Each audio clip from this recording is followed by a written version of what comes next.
Shaddai, El Shaddai, Dieu de gloire, tu règnes. Alléluia.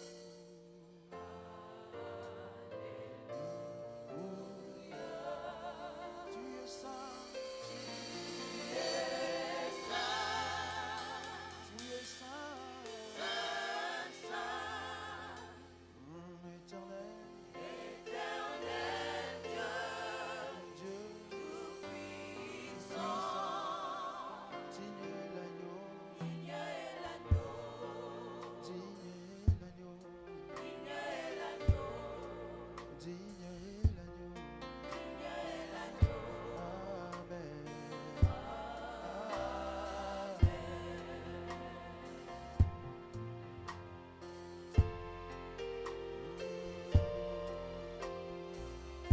Alléluia. Yondé mon sanctuaire. Est-ce que nous pouvons nous lever ensemble et rechanter encore ces cantiques avec nous, ceux qui les autres? Oh, Saint-Dieu.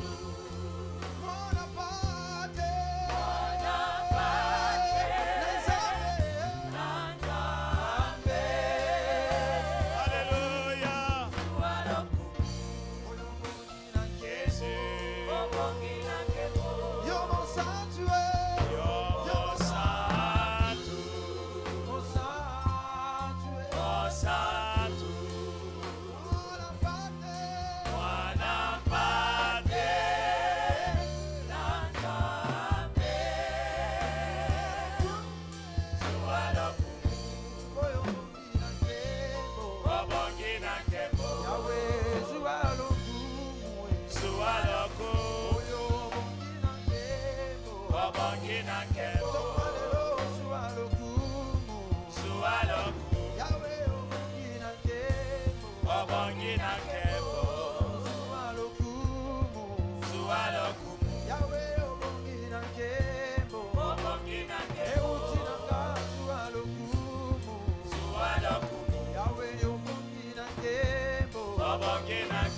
Yo mon sanctuaire.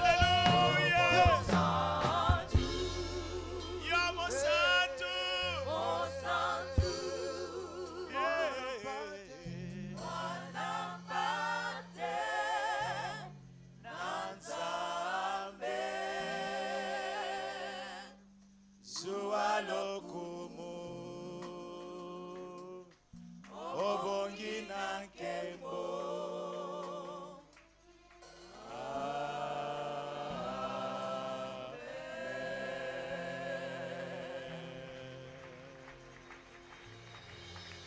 Tu as raison d'acclamer le Seigneur notre Dieu. Alléluia. Merci Jésus. Seigneur, merci pour ta présence au milieu de nous. C'est vrai, tu es digne de louange, digne d'adoration, Seigneur. Auprès de toi, nous trouvons paix. Auprès de toi, nous trouvons joie. Auprès de toi, nous trouvons consolation. Auprès de toi, nous trouvons sécurité. Auprès de toi, nous trouvons assurance. Auprès de toi, Seigneur mon Dieu, nous avons une prise en charge. Sois béni, sois glorifié, Éternel. Auprès de toi, nous recevons la parole de vie, la parole de consolation, la parole qui nous fortifie, qui nous encourage, qui nous remet dans le bain. Auprès de toi, Seigneur. Zua lokumu. Yasolo zua lokumu. Et parle à nos cœurs ce matin. Fais-nous du bien au nom de Jésus. Ensemble, nous disons Amen. Est-ce que nous pouvons dire correctement Amen? Est-ce que tu peux saluer ton voisin tout en lui disant, tu es important pour Dieu, je le sais. Mais tu es aussi important pour moi. Est-ce que tu réalises que celui qui est à tes côtés est important pour toi? Pas seulement ton chéri. Oui, ça c'est sûr que Papa Géry est très important pour Maman Thérèse. Mais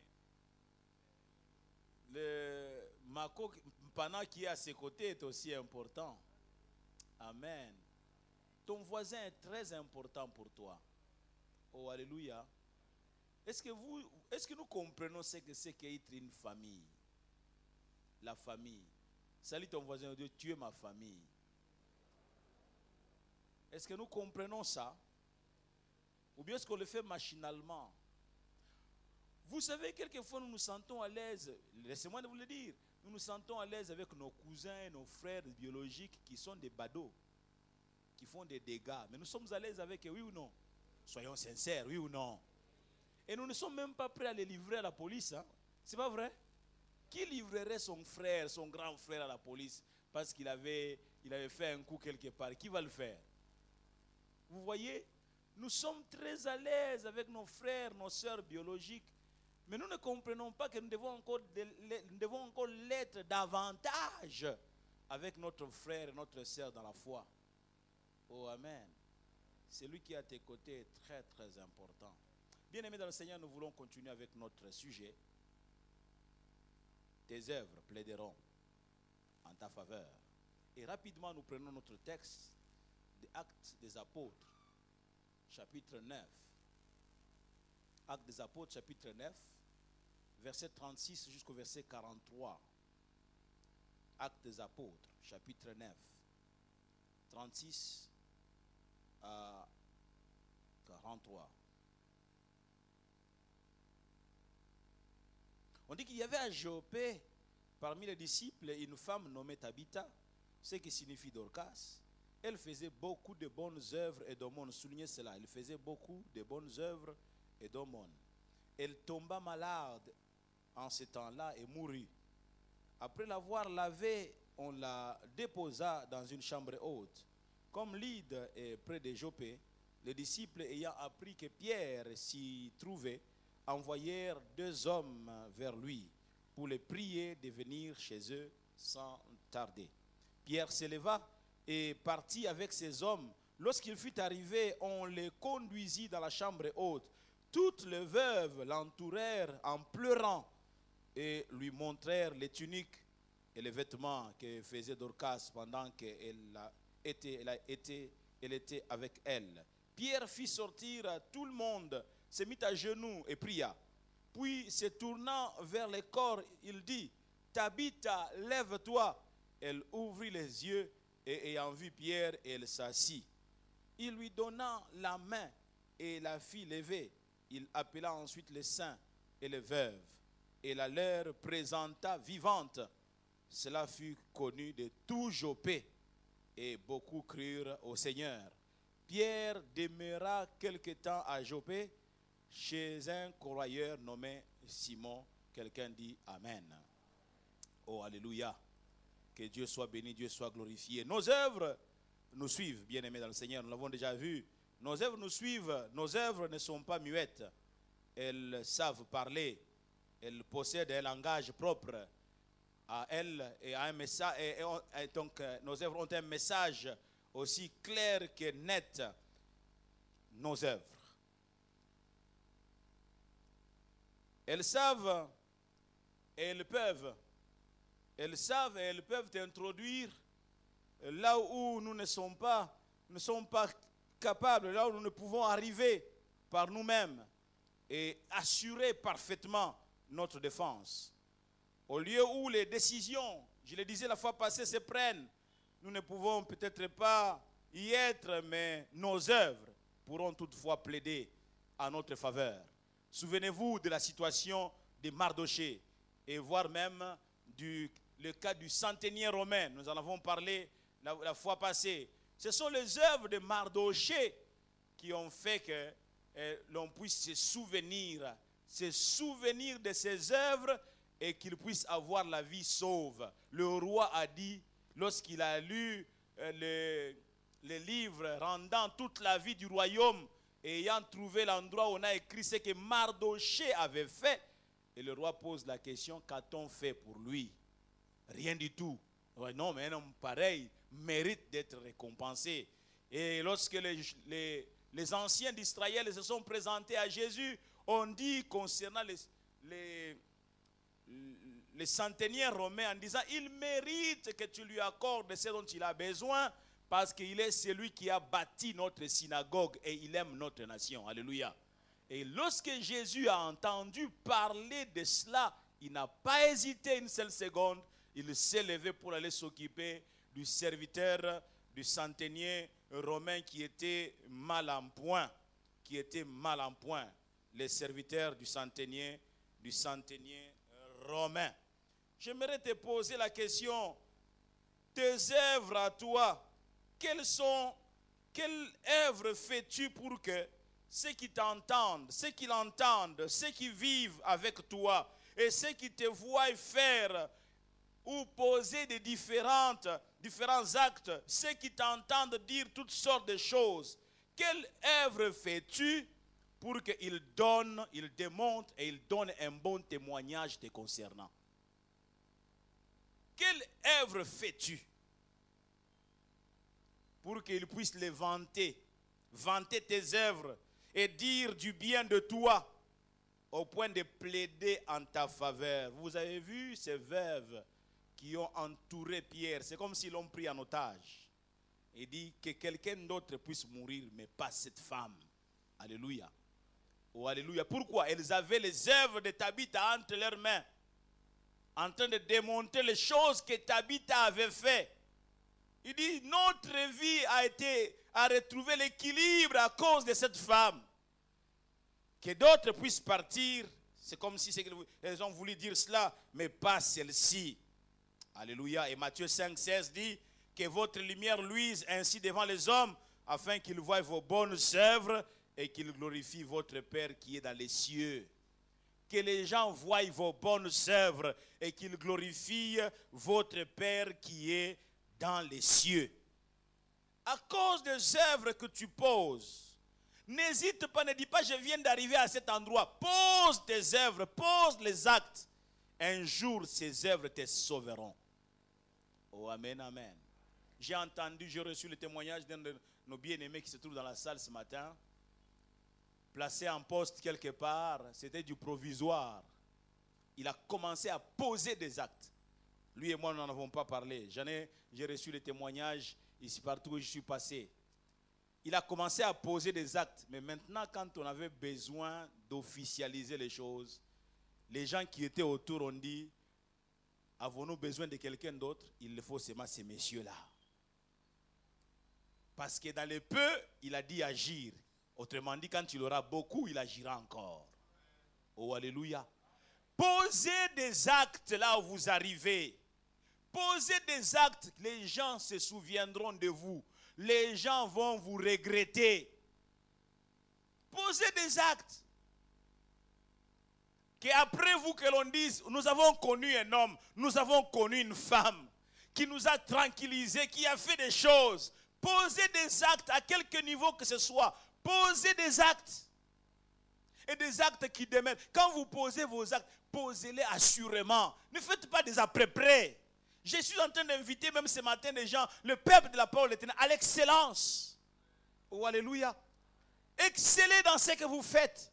L'excellence, bien aimé, ne dites pas pourquoi dois-je exceller dans ceci, est-ce que c'est mon affaire? Non, autant tant que tu es là, c'est ton affaire. Oh, alléluia. Posez des actes. Des actes qui demeurent. Moi c'est mon principe. Quand je pose des actes, je vais poser des actes qu'après moi que l'on dise, un homme a été ici. Oh, alléluia. Posez des actes. Et l'on s'est souvenu de Tabitha à cause des actes qu'elle avait posés. Nous ne perdons pas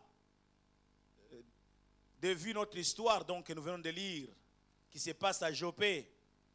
Il y avait donc à Joppé une femme au grand cœur du nom de Tabitha, une bienfaitrice. La Bible dit d'elle qu'elle faisait beaucoup de bien autour d'elle et venait en aide aux pauvres. Et ailleurs, il est dit qu'elle était continuellement occupée à faire du bien et à venir en aide aux pauvres. Oui, à Joppé, il y avait une femme. Et vous savez que le monde ne peut se soustraire. Le monde ne peut se concevoir sans la femme. Sans la femme, le monde serait malade. Quelqu'un dit, il parle encore de la femme ce matin. Sans la femme, le monde serait dépourvu de vraies affections et foncièrement déséquilibré. Je vous dis vrai. Sans la femme, vous voyez même l'homme devient un déséquilibre. Je vois un homme, depuis que la femme est à ses côtés, aïe aïe aïe, quel équilibre il a retrouvé. Suivez mon regard. Quel équilibre il a retrouvé. Il était tout le temps malade. Je vous assure, quand la femme n'est pas là, vous êtes tout le temps malade. Je vous assure. Mais lorsqu'elle vient, oh non, non, non, non, non, non. Bien aimé, vous savez-vous que la femme n'a pas été créée à partir de la terre, quand bien même il y a de la terre en elle. C'est l'homme qu'on a pris la terre comme ça, la matière brute. Mais la femme, on a pris à partir de la matière première. L'homme était la matière première et la femme est devenue la matière finie. Ah non, non, non, non, Fanda. Oh, amen, amen. Et elle est venue avec des détails que l'homme n'avait pas. Eh? J'ai toujours dit aux hommes, n'ayez pas de problème avec la femme. N'ayez pas de problème. Quand toi tu t'es réveillé, elle était déjà là. Donc tu t'as trouvé en train de te battre pour pouvoir te réveiller. Parce que tu dormais. Oui ou non? Quand tu te réveilles, tu dis, la femme. Et puis tu dis, hey, voici cette fois-ci, l'os de mes os. Tu dormais. Tu sais ce qu'ils se sont dit entre Dieu et elle? Tu ne sais rien. C'est pourquoi Dieu dit, je t'amène une aide. Et là, des choses que toi, tu n'as pas vues quand je donnais, quand je disais. C'est une aide. Tu t'entêtes pour rien. Oh non, il parle encore de femmes. Parlons encore de femmes. Oui, parlons de femmes. Parlons de maman bébé. Oui, oui. Oh, amen, amen. Bien-aimé dans le Seigneur, le monde ne peut pas se concevoir sans la femme.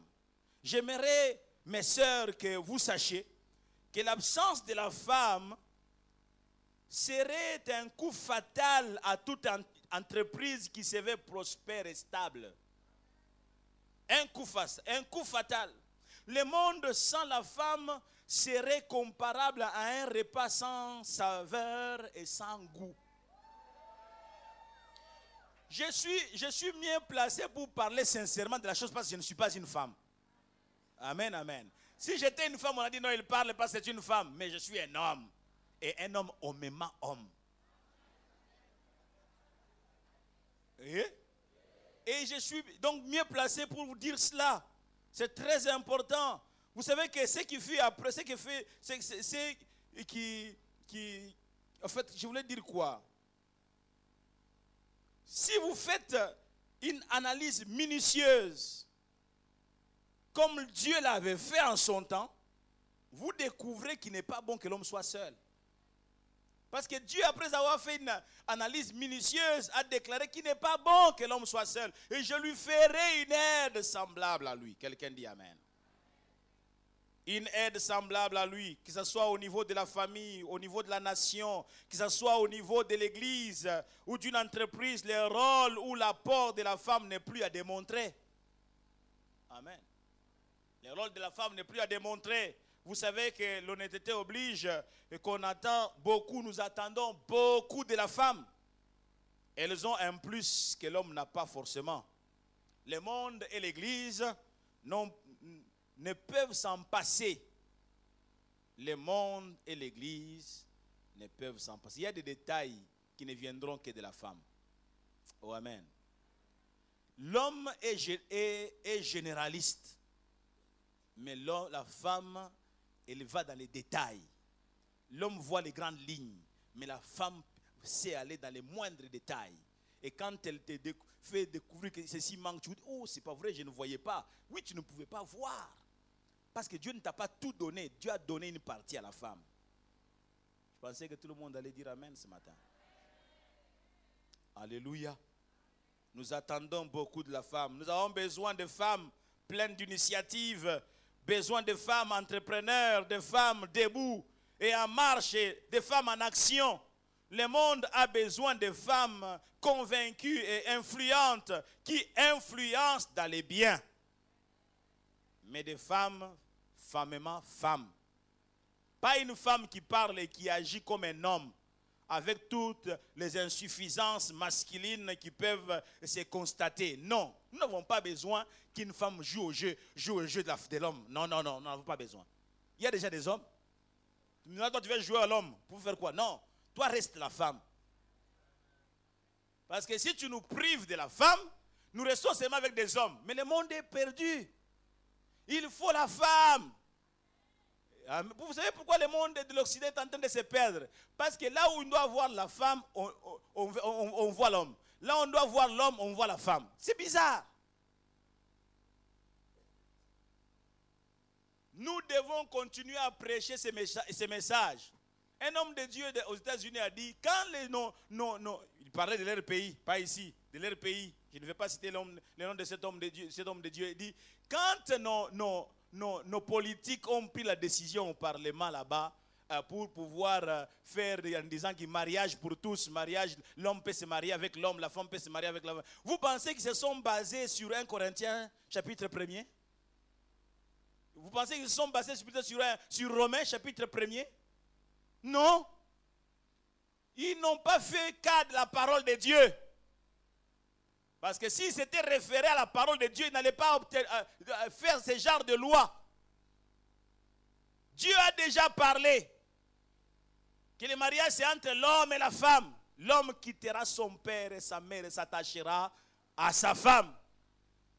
Vous voulez jouer au jeu d'intelligents dans vos assemblées pour pouvoir aller à l'encontre de la parole de Dieu. Oh, quel kilo!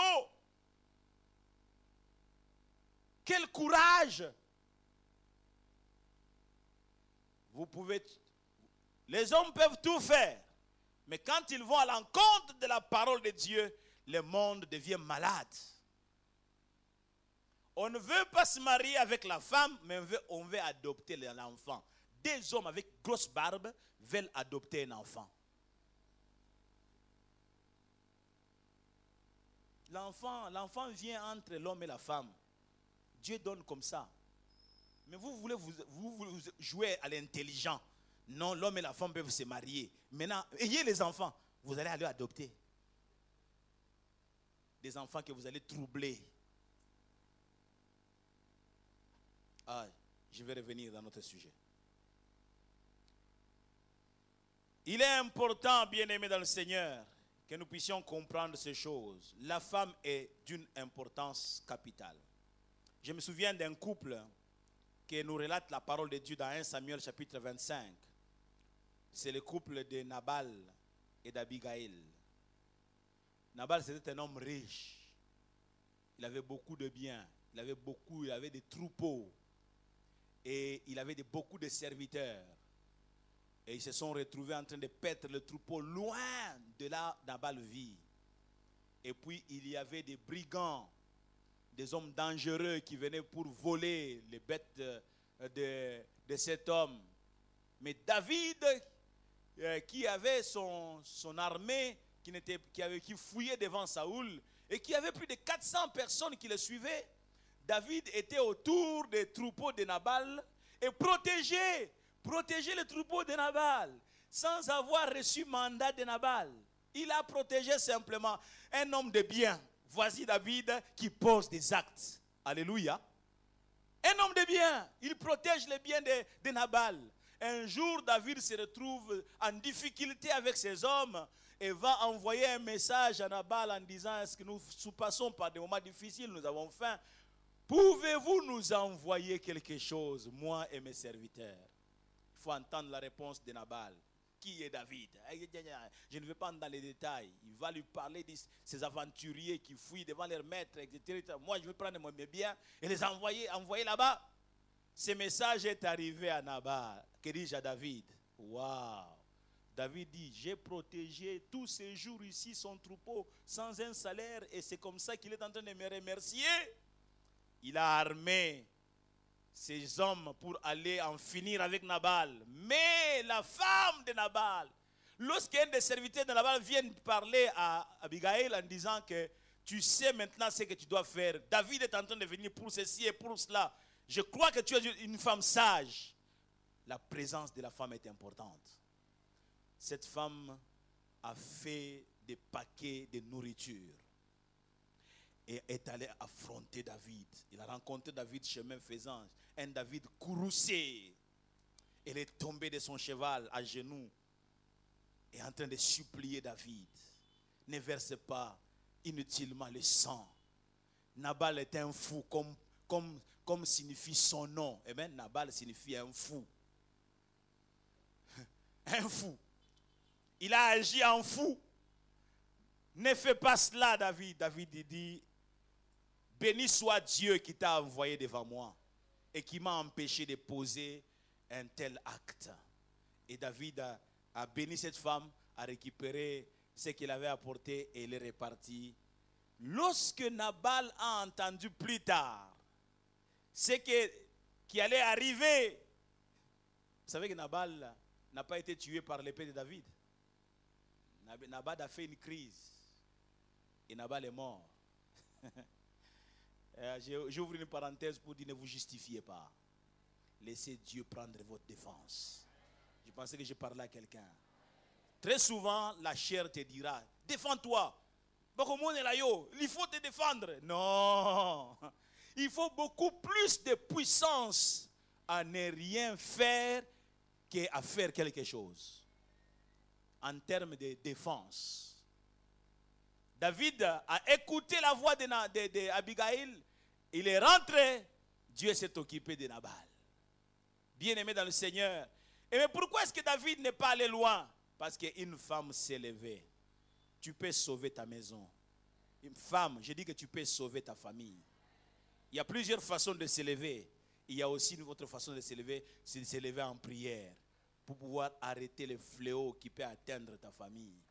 Oh, je cherche ce genre de femmes qui s'élèvent, alors que peut-être que l'homme est en train de ronfler. Lui qui est à la base de beaucoup de problèmes, la femme s'est retirée dans une chambre quelque part. Il est 0h, 1h, 2h, 3h du matin, en train de supplier, bien-aimé, non pas David, mais en train de supplier le Christ. Seigneur, aie pitié. Seigneur, aie pitié. Oh, amen, amen. Posons des actes. Ce que nous devons savoir, bien-aimés, c'est que le Seigneur ainsi que toute son Église aimerait voir quelle est l'œuvre de chacun. Quelle est l'œuvre de chacun? Dans Ephésiens chapitre 2, verset 10, il dit que nous sommes l'ouvrage de Dieu ayant été créé en Jésus-Christ pour de bonnes œuvres que Dieu a préparées d'avance afin que nous les pratiquions.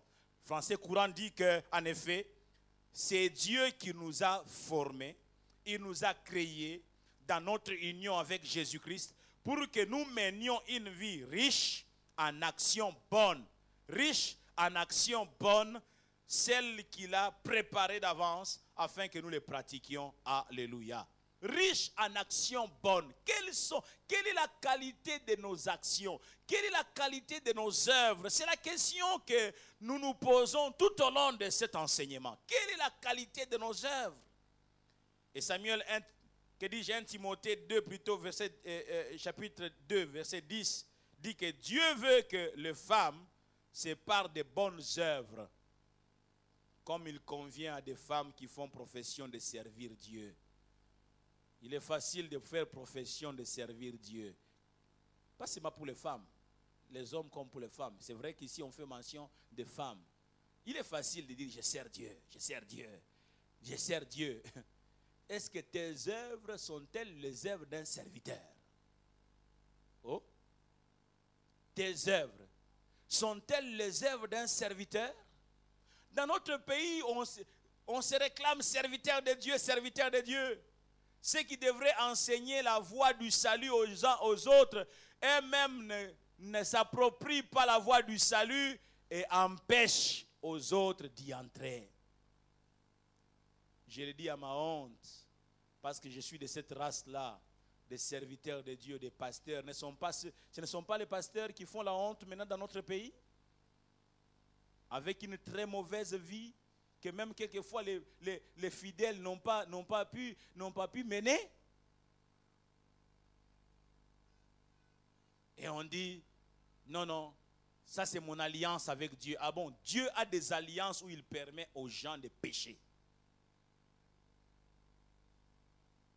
C'est terrible. C'est cette race-là de serviteurs qui devraient conduire les gens à la vie, qui sont en train de conduire les gens à la mort. Dieu veut que les femmes se parlent des bonnes œuvres, dit Paul à Timothée, que les femmes se parlent des bonnes œuvres comme il convient à des femmes qui font profession de servir Dieu. Kali, tu fais profession de servir Dieu, tu dois te parer des bonnes œuvres. Alléluia. Cette femme bienfaitrice, Dorcas, est une personne qui avait une influence salutaire pour ses contemporains. Cette femme mourut de sa maladie, mais à cause de ses œuvres, tout le monde fut mobilisé pour trouver solution à son problème. Elle est absente. Elle ne peut pas prendre sa propre défense. Mais à cause de ses œuvres, bien aimé, tout un village est mobilisé. À cause de ses œuvres, toute une ville est mobilisée. Ceux qui ont été des bénéficiaires de ses œuvres se sont dit non. Elle a travaillé pour nous en son temps. Il est temps que nous puissions travailler pour elle aujourd'hui. Oh, alléluia. Et là, j'ouvre une parenthèse pour dire que soyons reconnaissants dans la vie. Je pensais que je parlais à quelqu'un. Il y a des gens qui ne savent pas être reconnaissants. Il y a des gens qui reçoivent de quelqu'un, mais après avoir reçu de quelqu'un, derrière là-bas, ils critiquent la personne qui vient de les bénir. Ils parlent du mal de la personne. Je vais plus loin. Il y a des gens qui viennent pour la prière devant un homme de Dieu, qui s'agenouillent, mais on a prié pour eux. Mais quand ils sortent, ils vont critiquer l'homme de Dieu pour qui ils sont allés demander la prière. Waouh, waouh, waouh, waouh, waouh, waouh, waouh, waouh. Quel triste sort. Quel triste sort. Bien-aimés dans le Seigneur, que Dieu nous fasse comprendre les réalités spirituelles. Comment peux-tu critiquer, parler du mal de cet homme et puis quand tu sens que tu as des besoins, tu vas t'agenouiller devant lui pour recevoir la prière? Il est mieux pour toi de te soustraire.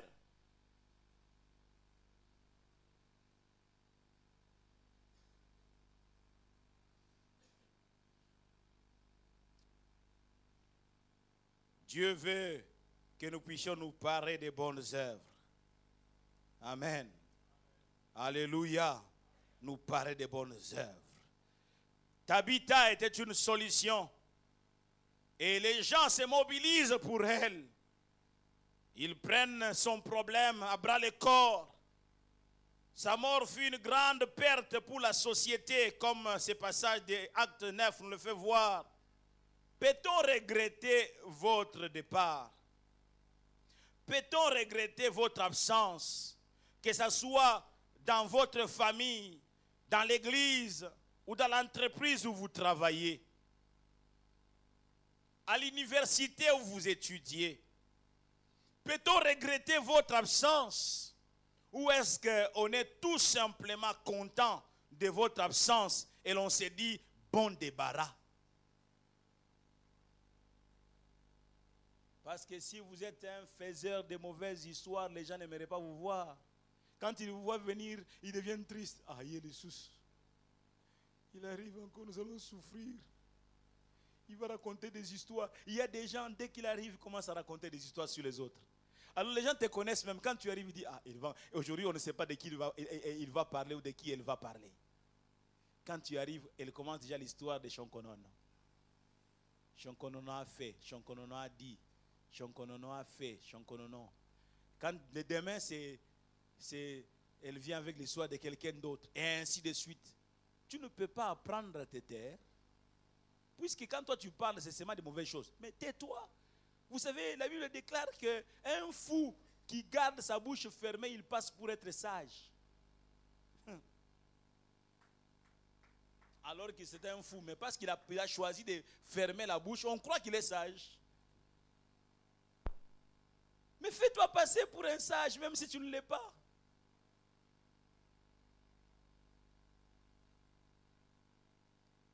Peut-on te regretter? Ou est-ce que les gens se disent c'est bon débarras? Ils ne vous réclament même pas. Ils ne désirent même pas que vous puissiez prolonger, que vous puissiez revenir. Ils désirent que vous prolongez votre séjour là où vous êtes parti. Comme je le disais autrefois, papa est allé à mission de service pour 8 jours. Et puis la hiérarchie demande qu'il reste encore 10 jours supplémentaires. Quand il annonce la nouvelle, et la dame et les enfants sont contents. Il dit, papa, qu'on t'accorde même un mois. Pourvu que tu nous renvoies l'argent. Ce dont nous avons besoin, c'est seulement les soutiens, nous viennent une bonne vie. Parce que quand toi tu arrives ici, ils ne te le disent pas. Quand toi tu arrives ici, la maison est sens dessus, sens dessous. Alors reste là où tu es. Peut-on te regretter dans ta famille? Peut-on te regretter? Si l'on ne te regrette pas, sache que quelque chose ne va pas. Ton mari regrette-t-il ton absence prolongée à la maison au point d'en souffrir sérieusement? Et quand il est loin de la maison et loin de toi, qu'est-ce qui peut l'inciter à retourner rapidement? Quand il pense, bien-aimé, quand il pense à toi, est-ce qu'il se décide de revenir rapidement? Quand il se souvient de tes œuvres, finit-il par se dire, je dois rentrer, cette femme me manque? Ton mari peut-il dire ça?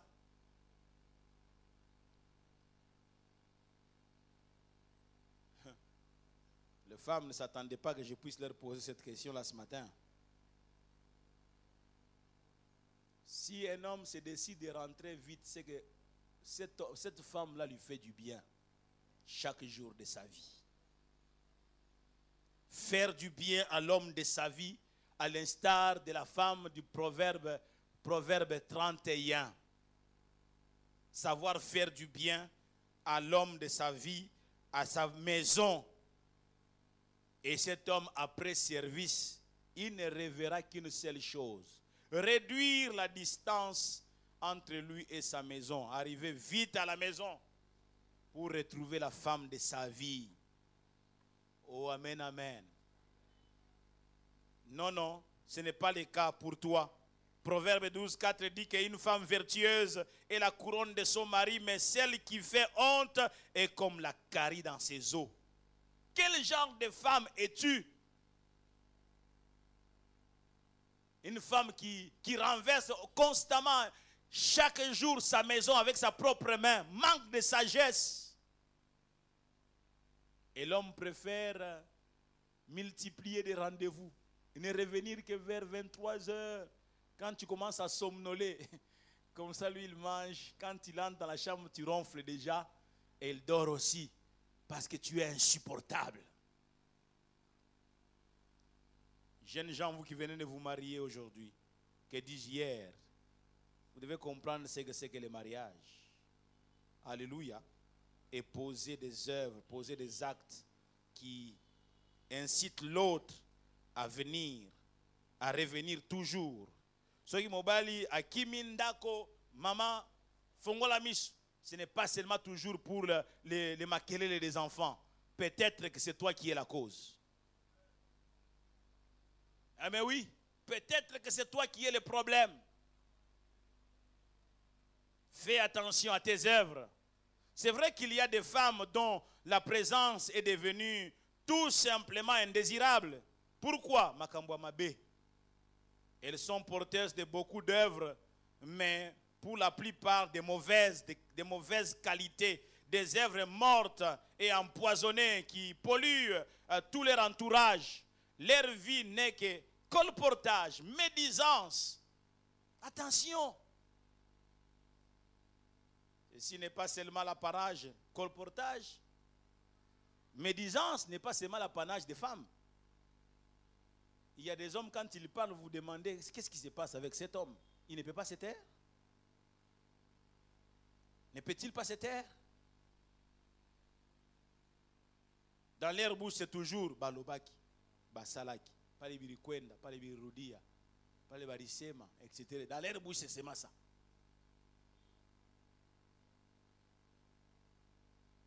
Elles où ils sèment la mort avec leur langue pleine de venin mortel. Romains 3, 13, 14 dit, leur gosier est un sépulcre ouvert. Ils se servent de leur langue pour tromper. Ils ont sous leurs lèvres un venin d'aspic. leur bouche est pleine de malédiction et d'amertume. Et Français courant, verset 13, dit que leur gorge est comme une tombe ouverte, leur langue leur sert à tromper. C'est du venin de serpent qui sort de leurs lèvres. Vous entendez ça? Bien-aimés dans le Seigneur, nous devons faire attention à ces choses-là.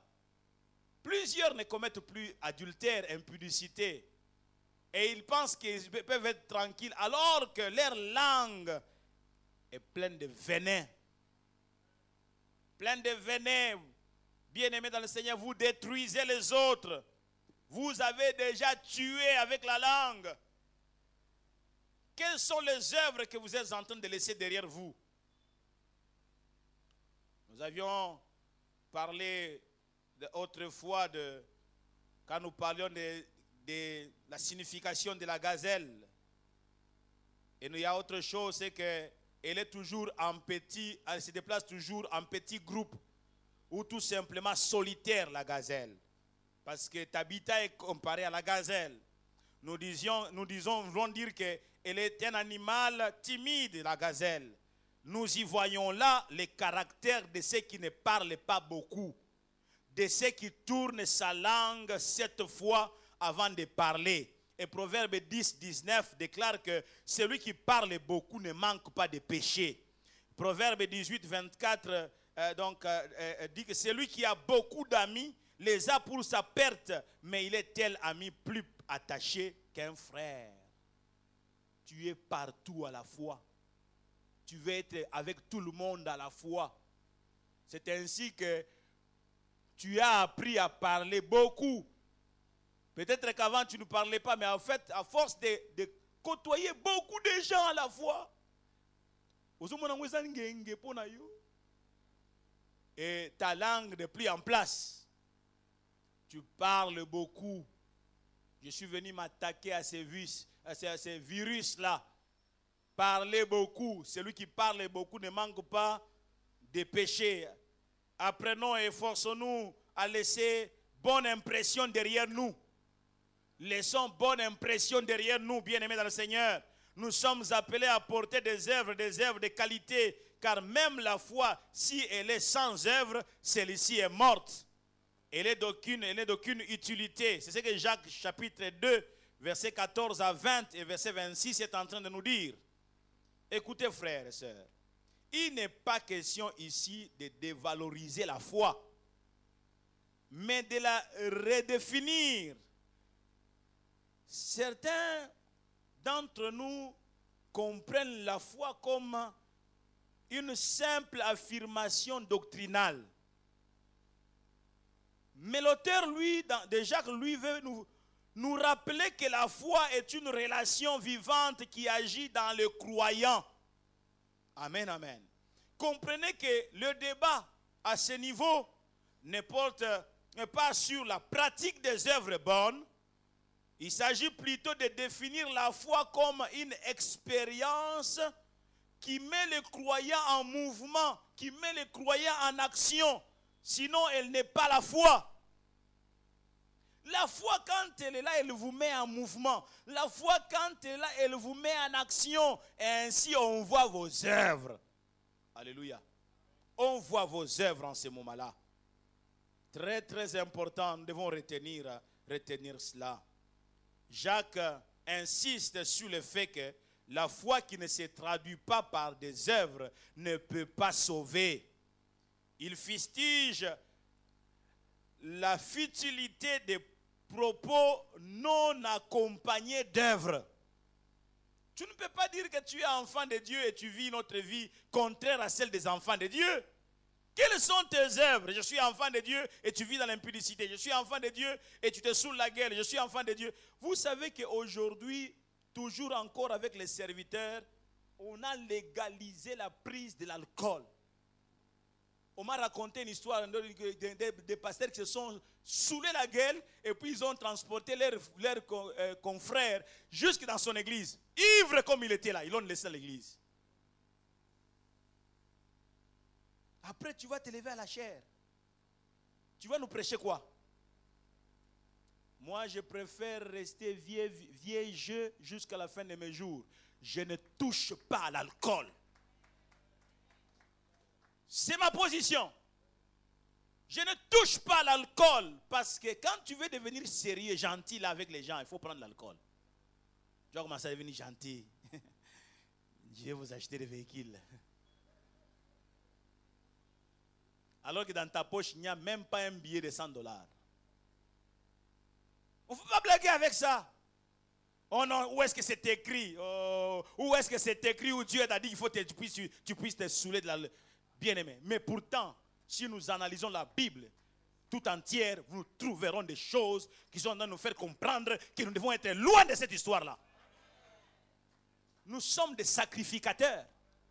Si Samson, qui était dans le ventre de sa mère, a fait que sa mère, l'on puisse l'interdire l'alcool. Samson, qui était dans le ventre, c'est lui le Nazaréen. Ce n'est pas la femme, ce n'est pas sa maman. Mais lui, à cause de la présence de Samson en elle, on dit que tu ne boiras pas d'alcool forte. Mais bien aimé, elle n'était pas Nazaréen, elle n'était pas consacrée. Mais nous sommes des consacrés. Si vous prenez de l'alcool, vous avez des problèmes avec vous-même et avec Dieu. Où est-ce que c'est écrit? C'est parce que ton amour pour Dieu est petit. Quand ton amour grandit, il y a des choses qui seraient même légitimes que tu vas laisser de côté. Que tu vas laisser de côté. Quand je viens chez vous, ne me tentez pas. Oh non, c'est 5%. C'est seulement 10% dedans d'alcool. Je ne prends même pas 0,1% d'alcool. Non, non. Ça, il ne doit pas y avoir d'alcool. Ça m'ajoute quoi? Ça me donne quoi? J'ai 51 ans aujourd'hui. Je n'ai pas pris d'alcool. Même quand j'étais païen, je n'ai pris quoi 2 ou 3 fois. Mais je ne prends pas parce que même la bière était mauvaise dans ma bouche. Mais qu'est-ce que j'ai 51 ans. Je ne suis pas bien portant. Je ne suis pas bien portant. Il faut que je prenne de l'alcool pour que je devienne sérieux. Il y a un problème. Quand vous vous accrochez à cette histoire-là, vous avez un problème.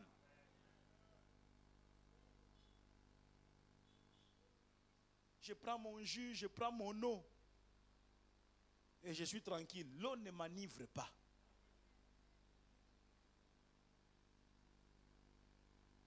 Oh, amen, amen. On peut commencer à, oh non, nous allons philosopher. Moi, philosopher comme vous voulez, mais moi, jusqu'à la fin de mes jours, je ne touche pas à cette histoire-là. Philosopher. Parce qu'on est accroché à quelque chose. Bien aimé, je suis en train de nous parler de l'importance de laisser derrière nous de bonnes œuvres. Amen. Laissons derrière nous de bonnes œuvres. C'est important, frères et sœurs. Ne nous comportons pas comme des charlatans, comme des mondains.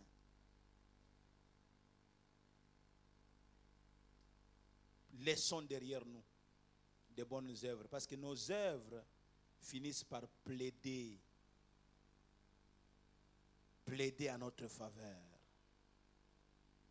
Il est important de savoir agir comme Dorcas, une femme qui avait conjugué sa foi par des œuvres aussi marquantes, de sorte qu'elle plaidèrent en sa faveur quand elle n'était plus là. Qu'en est-il de toi et moi? Quelles sont les œuvres que nous posons? Il y a des gens qui se justifient dans leurs mauvaises œuvres. Quand on leur fait des remarques, ils veulent se justifier. Vous justifiez pourquoi? Vous justifiez pourquoi? Amendez-vous, repentez-vous, mettez-vous sur un droit chemin. Amendez-vous. Je pleure aujourd'hui. J'ai honte d'être pasteur dans ce pays. Ils sont fiers de se présenter révérend, révérend, ceci. Mais quand ils mènent leur vie, oh Seigneur, pourquoi ne même pas se taire? Cache-toi. Pourquoi tu dois te présenter révérend quand tu ne peux pas être digne d'être révéré?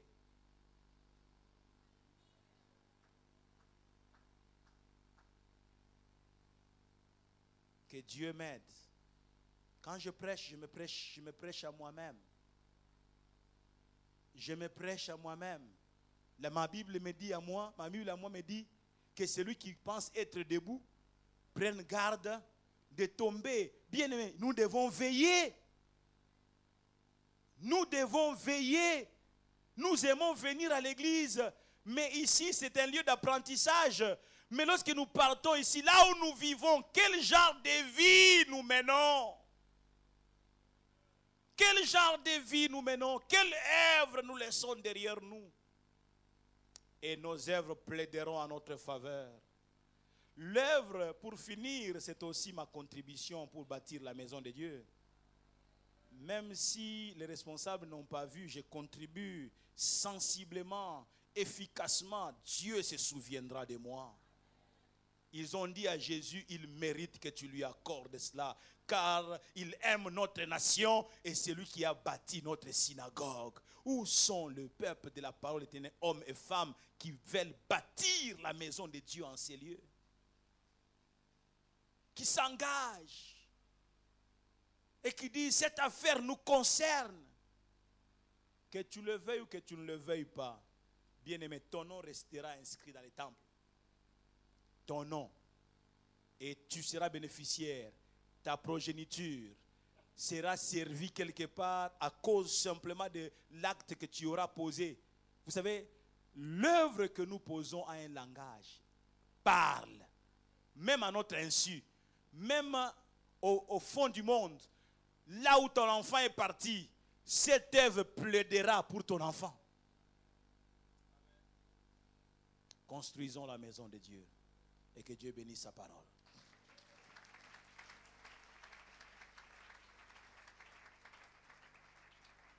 J'aimerais que nous puissions courber nos têtes dans la prière.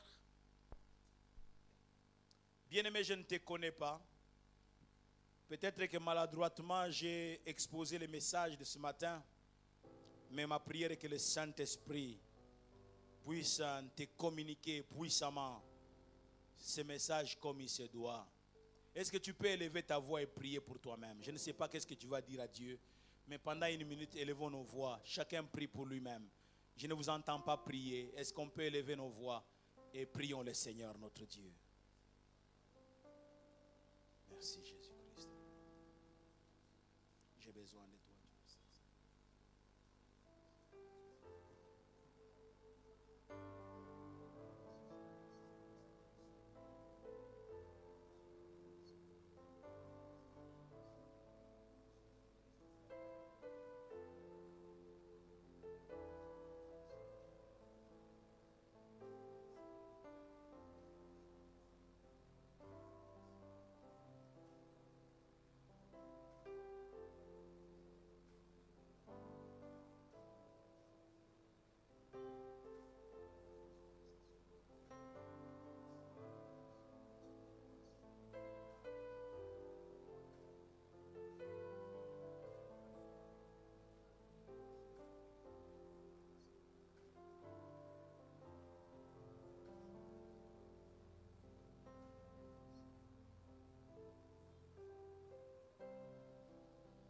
Oh Jésus, Jésus, Jésus. Travaille dans nos vies, Seigneur. Travaille dans nos vies, Seigneur, notre Dieu. Travaille dans